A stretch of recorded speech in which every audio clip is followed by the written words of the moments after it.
કોંગ્રેસ પર ગંભીર પ્રહારો કરતા સીઆર પાટીલ દેખાયા. કેન્દ્રીય મંત્રી સીઆર પાટીલનું એક નિવેદન જે છે તે અત્યારે સામે આવી રહ્યું છે. કાશ્મીર મુદ્દે પણ સીઆર પાટીલે જવાહરલાલ નહેરુ પર ગંભીર આરોપ લગાવ્યા.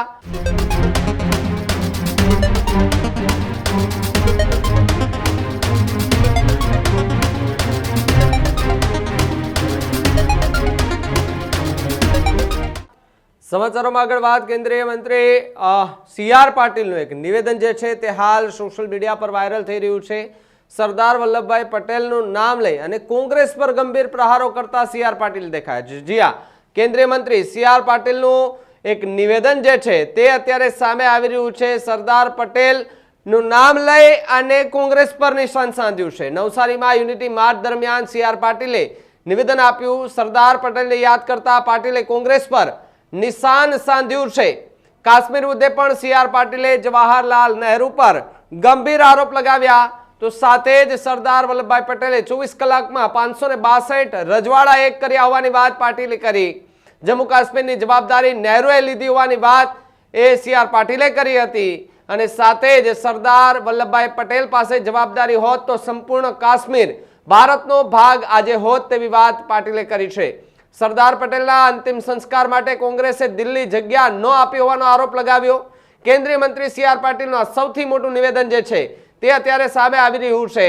ગંભીર આરોપ સાથે અને તીખા તેવર સાથે સીઆર પાટીલે યુનિટી માર્ચ દરમિયાન ભાષણ કરતા કોંગ્રેસ પર ગંભીર પ્રહારોને વરસી ચૂક્યા છે. ગંભીર આક્ષેપો લગાડવામાં આવ્યા છે. કાશ્મીરનો મુદ્દો પણ જે છે તે આ યુનિટી માર્ચમાં સામે આવ્યો છે. નવસારીની અંદર આ કાર્યક્રમ હતો અને આ કાર્યક્રમમાં સીઆર પાટીલે શું નિવેદન આપ્યું સાંભળીએ. એની વાત એટલા માટે કરી કે જે 500 જેટલા રજવાડાઓને 24 કલાકની અંદર જોડી શક્યા,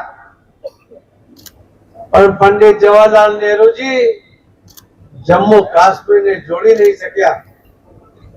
અને એના કારણે આજે પણ આપણે અનેક મુશ્કેલીઓનો સામનો કરી રહ્યા છીએ.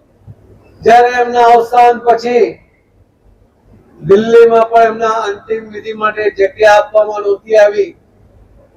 એમના જીવતા જીવ અને કોંગ્રેસના શાસનની અંદર પણ એમને કોઈ એવોર્ડથી નવાજવામાંથી દૂર રાખવામાં આવ્યા હતા. માનનીય પ્રધાનમંત્રી નરેન્દ્ર મોદી સાહેબે એમને ભારત રત્નનો ખિતાબ આપીને એમનો સન્માન કર્યો હતો. અને કદાચ આખા દુનિયાની અંદર સૌથી ઊંચી પ્રતિમા બનાવીને માનનીય પ્રધાનમંત્રી નરેન્દ્ર મોદી સાહેબે એમને ખરા અર્થમાં ન્યાય આપ્યો છે. ખરા અર્થમાં એમને જે માન મળવું જોઈએ માન આપ્યું છે. જે એવી પ્રતિભાના ધણી હતા કે એમની પ્રતિમા પણ એવી જોવી જોઈએ અને સૌથી મક્કમ મનોબળ વાળા, સૌથી ઊંચી પ્રતિષ્ઠા ધરાવતા પણ પંડિત જવાહરલાલ નહેરુ જે પોતે રાખી હતી, એ પણ જો સરદાર વલ્લભભાઈ પટેલને જવાબદારી આપી હોત તો આજે સંપૂર્ણ કાશ્મીર પણ ભારતનો ભાગ હોત.